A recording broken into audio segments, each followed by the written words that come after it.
Come on back, let's talk. Got to think where we are. Yeah, I lost my way, and I can't remember. It was just... I found a clue. But it was just...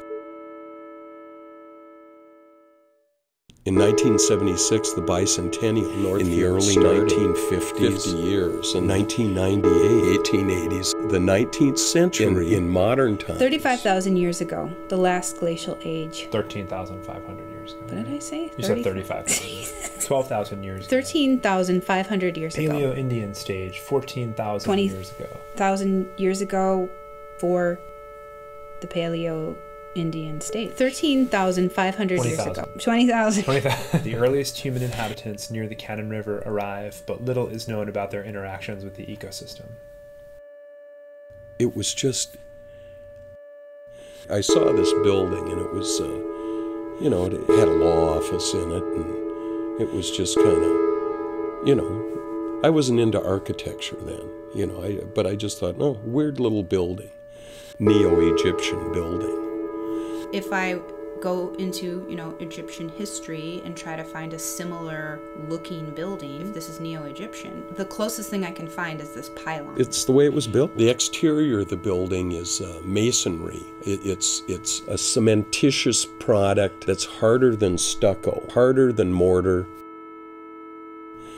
When I started out in this business, well, I started out as a newspaper. I was a conscientious objector during the Vietnam War. Well, I was a student at St. Olaf. And the pylon is the entrance. It is the facade, the great grand facade through which you enter a passage into a tomb or a temple. That's evident in the main entry. And here again, we've got this dome in the middle of our building. The dome was originally... Domes have been used as mortuary structures. But there is a ghost in the building. The Ebel block, which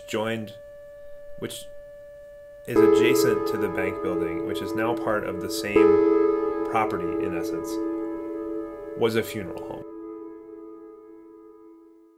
It was the home of Anderson Furniture and Funeral Home.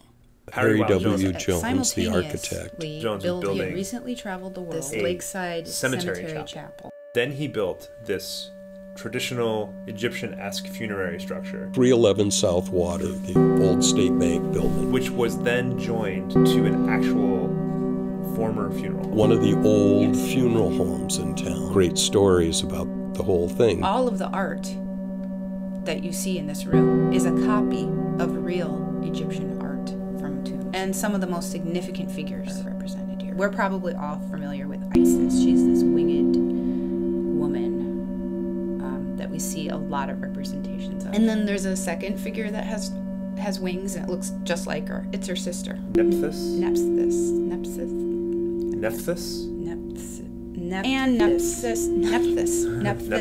And Nephthys has a cartouche above her head. This like circular inscription that had a name inside of it. When you see someone who looks like Isis or Nephthys, that's how you tell who's who. Isis was married to Osiris, and Osiris had an evil brother who chopped him up into pieces and scattered him in the Nile. That kills Osiris, chops him up into pieces, scatters him into the river. And her sister turn into birds, that's why they have wings, and they go and find all the pieces. And then they bring them to Anubis, who's the jackal-headed guy. And he is able to put Osiris back together again. Pretty much intact. We put it all back. We had something. We have the first practice of mummification. So the bodies were lowered down and they were embalmed in the basement. The body embalming fluids went right into the Cannon River.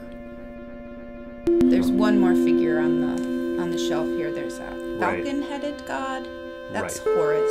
Okay. And he's involved in this story because he's the son of Isis and Osiris. And he takes revenge on Set. They battle. I'm always fighting a battle. And he loses an eye, the eye of Horus. Somewhere I came across these four objects. Copies taken from places. Even the Anubis, the little Anubis sculpture, is a real sculpture. It's a copy of a real sculpture about the same size as that one, with a magic spell at its base. So if you can see any hieroglyphic sort of inscription on that copy, that spell is asking protection. See nummi immunis, a palindrome. There was just a